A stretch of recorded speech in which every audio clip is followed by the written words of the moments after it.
to be here with you guys again, with all of you. What a beautiful day and a beautiful theme. I continue to be very inspired by this topic. And as a practitioner, I first started off in the narrow lane, and then as I've gotten older, all the lanes are turning into one big one, right? Everything's pointing in the same direction. So I'm just so happy to be with you on this theme. And tonight, as I mentioned last night, for those of you who weren't here, I'll be giving a series of teachings on the heart, on love and compassion, joy and equanimity. And I call this work that I'm doing right now heart medicine work. And I talk about it from the Buddhist perspective, but I also weave in, I've naturally always done that, weaved in different lineages. So I want to talk about the Metta Sutta. It's very famous, actually, in the Buddhist tradition. And I'm going to start by kind of giving a little bit of an overview of the Metta Sutta. And I guess I'll start with this sutta. And as I mentioned last night, and I will continue to mention, the four qualities that the Buddhist tradition focuses on as the most essential is the four qualities of the heart, right? Is this quality of metta, loving kindness, or friendliness. The word metta actually comes from Sanskrit word maitri, which means friendliness, right?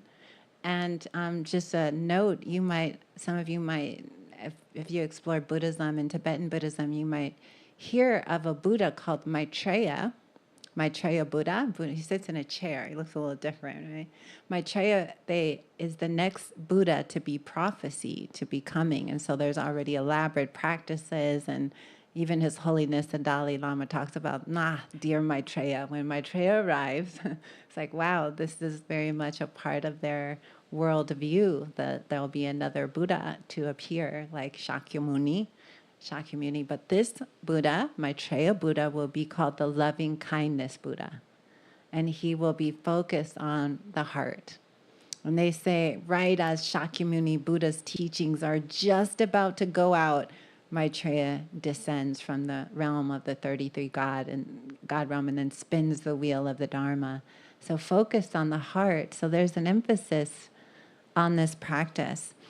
And this particular sutta they attribute to the Buddha, and the practice of metta and the four qualities, let me make sure I hone that, are the qualities of loving kindness, compassion, right?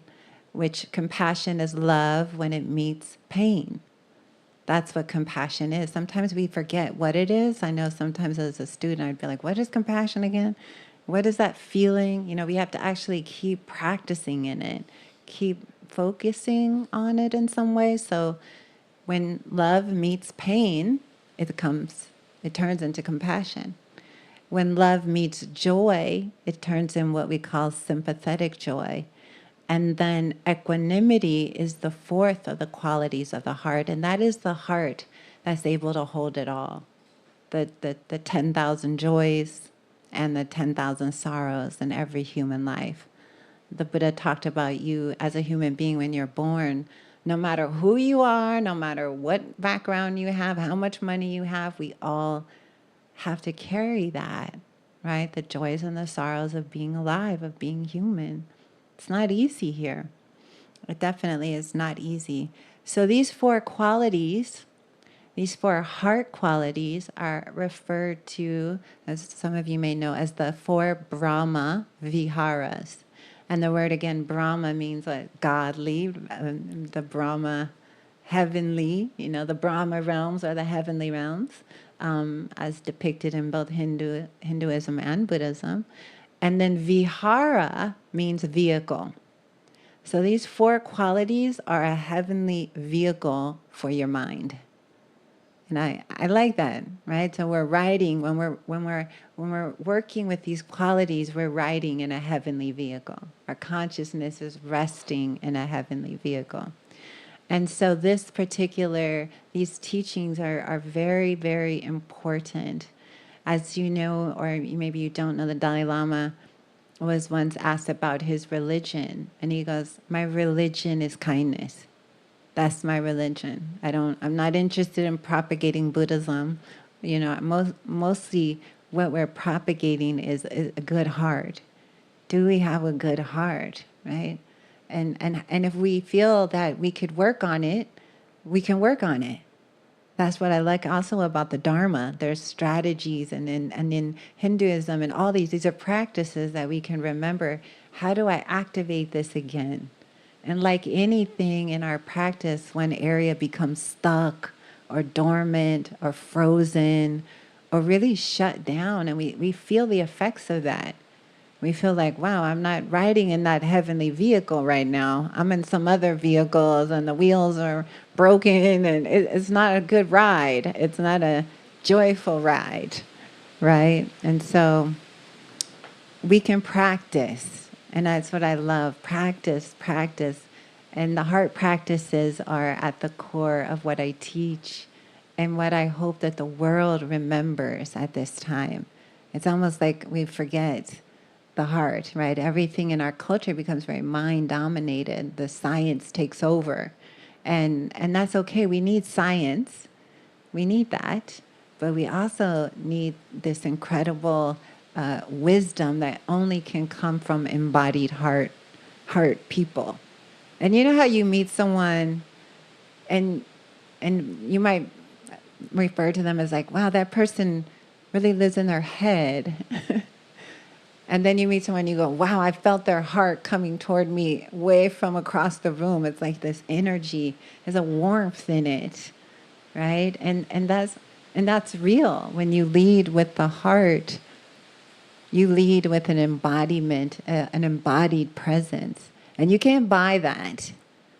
You can't fake that, right? It becomes who you are. You're resting in that. And so that's what we can practice. So I feel excited. I'm practicing this all the time. So it's not always easy. So I want to read to you the sutta. I'll take it in some parts. It's only one page, but this is what the Buddha's words are on loving kindness. He says, and these practices, this is, thus we have heard.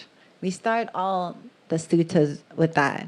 Thus we have heard on this and such date, these words were spoken. So we start the sutta with, thus we have heard the Blessed One saying, this is what should be done by one who is skilled in goodness and who knows the path of peace. Let them be able and upright, straightforward and gentle in speech, humble and not conceited, contented and easily satisfied, unburdened with duties and frugal in their ways, peaceful and calm and wise and skillful, not proud and demanding in nature. Let them not do the slightest thing that the wise would later reprove.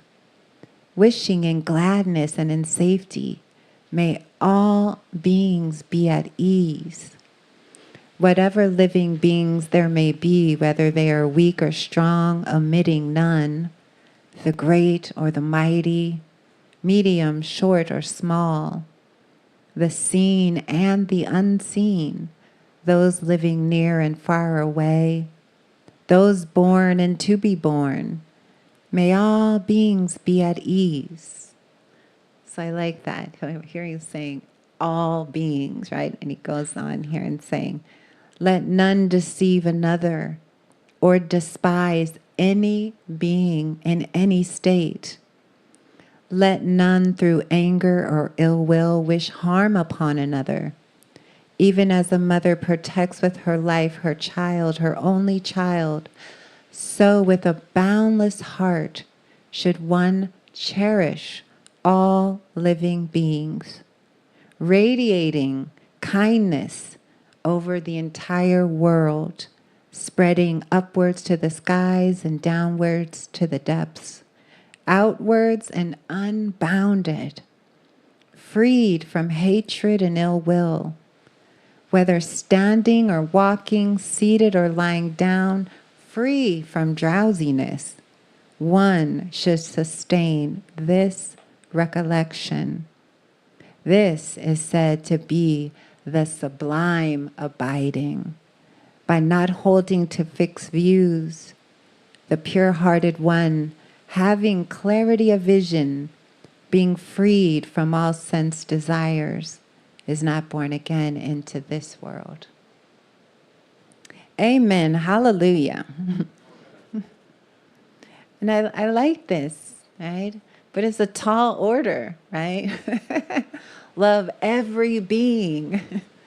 And he, kind of goes on tall and short and middle size and, beings of all beings everywhere. So this is the power of the metta practice. And the metta quality is one that is unconditional love. It's likened to the sun. The sun shines on everyone. It doesn't go you, maybe you, right? And so this is the practice that we do when we're working on the heart. And one of the things that I've learned about doing these practices is that it brings up everything. So let me talk a little bit about the purification aspects, okay? So one of the things that the heart practices purify is anger and hatred. So it almost seems like the universe plays that cosmic joke on you. You know how it's like you get tested? And like, today I vowed to love all beings. And then you have so many difficulties. And it seems like the cruelest people get in your boat or in your car. And you're like, wow, I'm trying to do this. Well, it's real, right? When you make these vows, I will set my mind to love all beings.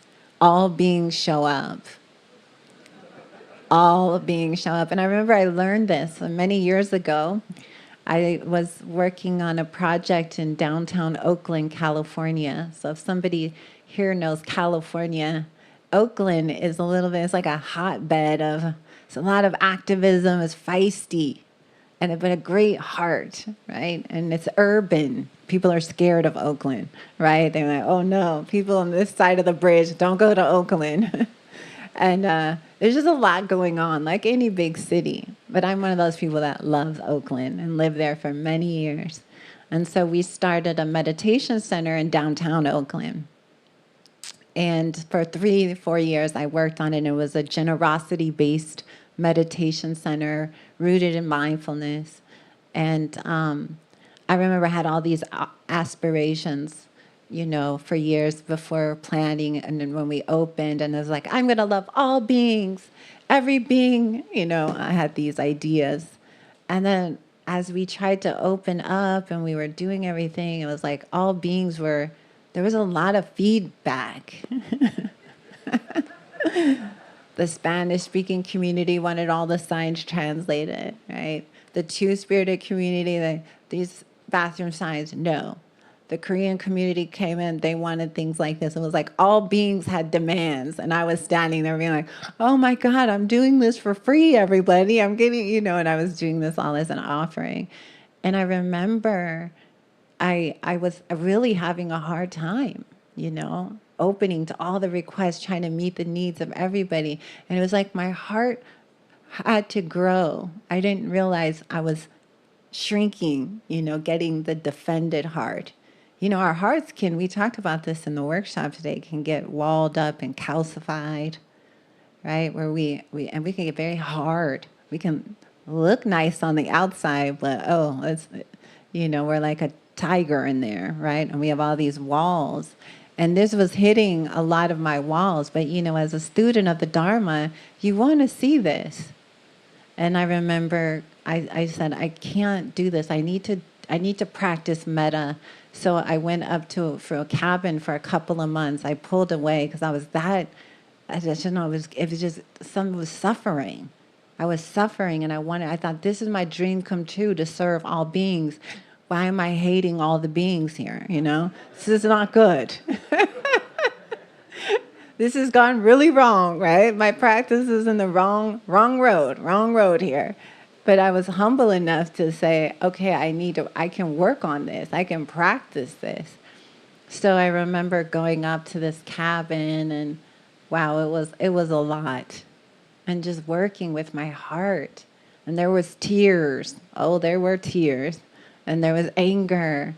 And there was rage, and there was numbness, right? And there was, I don't want to do it. I do want to do it. I don't want to do it. But I had this kind of showdown with my heart. It was kind of like that movie, The Grinch, where the Grinch has his battle at the end with his heart. It grows. I don't know. I saw on the airplane, there was a little girl watching the Grinch movie, and I kept looking over and going, oh, yeah, that movie was funny. And I was looking at the part where he's like, finally, he accepts that he's part of the tribe, and his heart opens. So I had one of those experiences. And then it became an honor, how big can I stretch? When somebody asked something, it was like, yes, let's figure out how we can actually make that happen.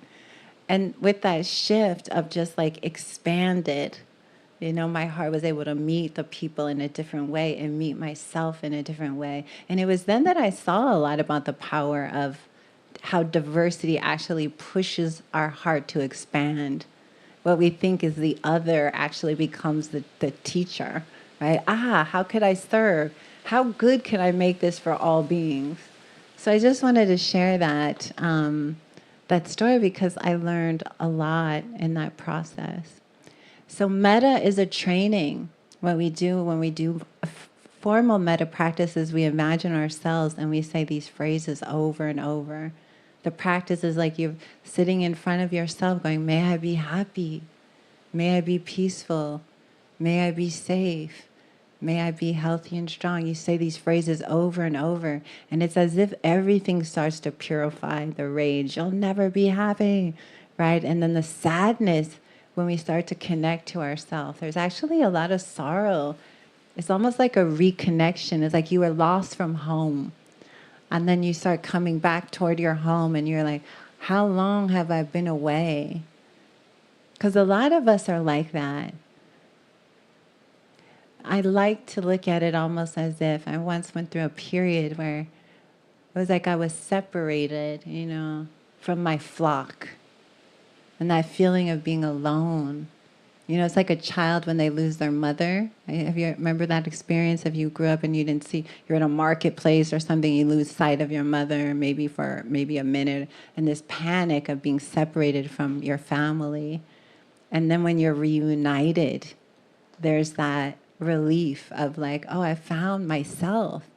A lot of us are like that with our heart. We're so separated, and this is why I feel like our culture suffers so much pain and anxiety and hatred, and instead of holding each other, they're harming each other, right? They're so separate. So when you start to come back to it, your heart, it's like you find you again. This is how important it is.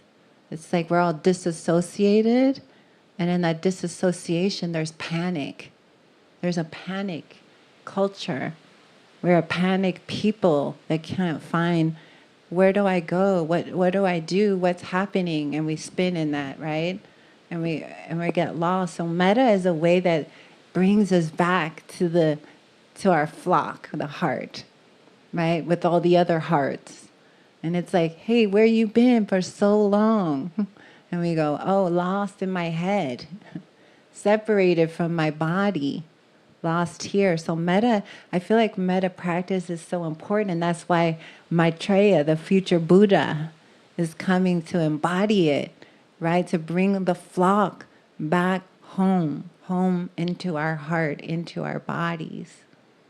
If you want to learn how to be home in your body, what do? You have to build a nice little fire in there, right? Hang up some nice tankas and decorate. Right? A lot of us, we're in our homes, but there's graffiti on the wall and cigarette butts outside, and there's this violent soundtrack going. Do you know what I mean by that? This hatred narrative. There's someone in the corner slinging arrows at us, right? So no wonder we don't want to be there. So metta is the process of kind of a reuniting with our hearts. It pulls us back home. And we do that work with compassion. It's like the heart work is serious. It's like when we're ready to really embody our humanness, we go to the heart chakra, right? We can do all the other chakras, but the heart almost feels like it's the hardest, the biggest, and the last one is like, okay, to be human means to be in the heart means to deal with suffering. And that's something we don't want to deal with. Not really. Maybe a little bit of it. We like the idea of it, right? The first noble truth in the Dharma is the truth of suffering.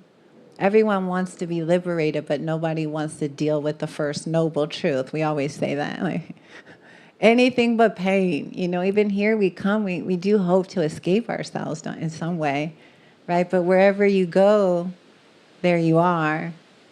John Kabat-Zinn's most popular book, right? Wherever we go, there we are. So we have this pain. So I want to just tell you a story as I get ready to close about compassion. And oh yeah, right before I do that, I want to tell you also in the Metta Sutra, in the practices, there's these benefits to metta practice. So when people start taking up the practice of metta every day, they say, here's are the benefits. So maybe this will win you over to start. The benefits of metta: people who practice metta sleep peacefully and wake peacefully. They dream peaceful dreams. People love them. Angels love them. Celestial beings protect them. Poisons and weapons and fire do not harm them. Their faces are clear. Their minds are serene. They die unconfused. And when they die, they are reborn in a heavenly realm. So I think that's really, to die unconfused. Wow, that's a benefit, isn't that? It's a powerful thing, right? That's why I have a prayer about not how I'm born, but how will I die? We all want to go out with chanting something like kirtan and goodbye, everybody. I love you, right? Then we're like, wow, to die unconfused, not tormented in a state of suffering and confusion, but to be in those moments chanting. There's also this Zen teacher who they say when she died, all her students were around her, and it was like minutes away, and the breath is starting to really slow down. And she opens her eyes, and in the Zen tradition, the pith instruction comes right at the moment of death, right? That's like, okay, so the students are like looking down, and she opens her eyes and looks at them, and she said, I have no regrets. Closed her eyes and passed away. Like, that's beautiful. I have no regrets. Like to live with that good heart, and having a good heart also allows us to follow an ethical path. And ethics, living a life of ethics creates a life of bliss. Those who don't have ethics will never be able to sit on a cushion and feel at ease, right? Because their mind is tormented by actions done unskillfully. So there's something in the Dharma they call the bliss of blamelessness.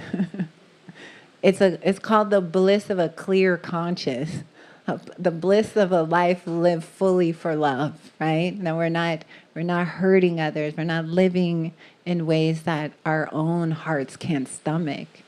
This is so pathic. So such a path of ethical conduct is also the heart path, because when our hearts are really open, we never hurt others.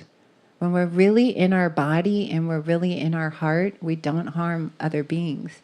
When I'm really present in my heart, in my body, I'm even mindful of where I'm stepping, and if I'm stepping on an ant, if I'm stepping on something, even if I walk on the earth unconsciously, when I'm in my heart, there's a part that's like, oh, Thank you, Goddess. Thank you, Gaia. Right? We walk on the earth with reverence. Thich Nhat Hanh, the Vietnamese poet and activist, he passed away a few years ago. That was a big tree that fell right there. I felt that one in every fiber of my being. You know, he was just such an incredible teacher, and his book, Peace with Every Step, was just one of the most profound books I'd ever read as a teenager. Finding that book was like peace with every step. And I remember years, like, God, this was 25 years ago, when Spirit Rock Meditation Center, they were building the temples on this 500-acre property in Marin. Some of you might know where that center is. It's a meditation center. It's a really beautiful place to practice. And they invited Thich Nhat Hanh to come, and I'll never forget, Thich Nhat Hanh was walking up the hill, and he told everyone, just silent meditation, let us walk on the earth with love. That's what this earth needs. We don't need a lot of speeches right now. You know, we'd already done all that, right? How many initiations and talks and prayers? It's like, now we just walk. Let's just walk on the earth. The earth will be safe when we feel safe in ourselves. And he just was like chanting these prayers. I'm like, earth coming home. Let us fill our bodies and our hearts with this metta. And then he told all the children they were there, because there were so many of these beautiful kids, and he said, imagine you have smiley faces on the bottom of your feet. And they just loved that. They were doing walking meditation all over. And I thought, wow, this is what the land needs. This is what the people need. And it was just walking for hours silently all around. That was the bland blessing. Right? That was it. Let us be here in our bodies, here with love in our bodies. So I was going to tell a story about compassion, but I think I just want to sit for a couple of moments and breathe metta with you. And again, I'll just let's do 5 minutes of heart practice. And I like to encourage people when they're doing metta to put their hand on their heart, because this is a way that we somatically connect. Like, our bodies are alive. We know this. Water is alive. Everything that's alive. So imagine every word we're saying is vibrating in your system. So we're going to be very intentional here. So as you place your hand on your heart, we're going to say some of the 4 traditional metta phrases. Okay, so as you feel your heart, I want you to imagine you're looking into a mirror in front of you, and you're seeing yourself through the eyes of the Great Mother. And as you take a breath, just saying to yourself, may I be happy and peaceful. And see if you can really feel that. All beings, even the tiny ants on the veranda, want to be happy. Everything wants happiness. And we offer this to ourselves. May I be happy and peaceful. May I be safe and protected. And we offer this because we protect those that we love, our children, our elders, our animals. Oh, may I be safe and protected. May I be healthy and strong in this body. And so as you see yourself sending love to your body, maybe you have some aches and pains.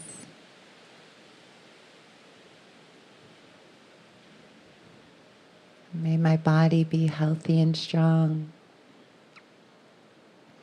And may I live with ease and joy and well-being.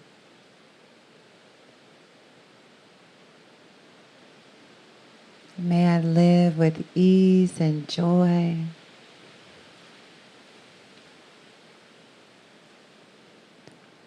And so this is the metta of practice. We say the words over and over as we hold ourselves. And you can also offer, may my heart be happy and peaceful. A lot of us truly have broken hearts right now. May my heart be safe and protected.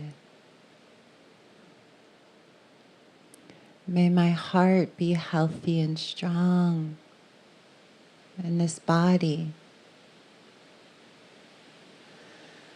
And may my heart live with ease and joy and well-being. And this is what we do. We visualize ourselves and we offer this over and over. And then over time, we open it up to include more and more beings so that we're sending it to all beings everywhere. But we first fill our own cup so deep that it runneth over automatically. Well, thank you, everybody, for that. And I just want to encourage us to be practicing metta now. Let us set forth the Metta Sutta, right? And this is the sutta that I think all of our ascended masters and teachers would say yes, as they all keep pointing to love is the answer, connection is the answer, right? Unity is the answer. But once we feel unified with our own heart, once we end that separation, guess what, everybody? The rest is easy. The rest is obvious, right? The rest is like the simplicity. It's like, yes, from this position, we're at the top of the mountain. We can see everything like, yes. So once we feel deep into the heart, that's the real work. We're making good headway. So you can practice the metta practice, saying the mantra over and over. May I be happy and peaceful. May I be safe, protected. May I be healthy and strong. Like your mantra, many of you recite mantra as you walk around. You can also play with the loving kindness mantra. And even when you're walking around, you could imagine there's smiley faces on your feet and you're just kissing the earth. She needs our love right now, my goodness. And don't underestimate how powerful you are. At the end of the day, it'll be one or two people who awaken their heart that'll save this place. Communities, right? It could be any one of us. Any one of us. I actually believe that it will be us, right? Those that when the dust and the everything's tumbled down, what will rise up? The heart. Right? It will be that rebuilds. So I have a lot of faith in that. I have a lot of faith in us. I have a lot of faith in the teachers and the teachings and the mantras and the lineages and Yeshua and Buddha and all of the saints, all of us. They're all pointing to the same road, everybody. So it's this one. It's that. So thank you so much for all your loving attention, and have sweet dreams. And may all the merit that we have generated throughout this beautiful, blessed day of prayers and practice and meditation and love and service, may it be dedicated to the awakening of all beings everywhere. Aho, ashe, amen, and buenas noches. Thank you.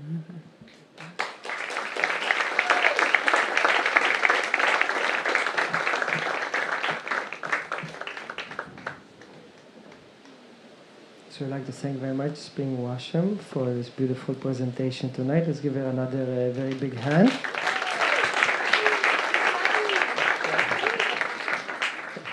And Shabby took her seat. Okay.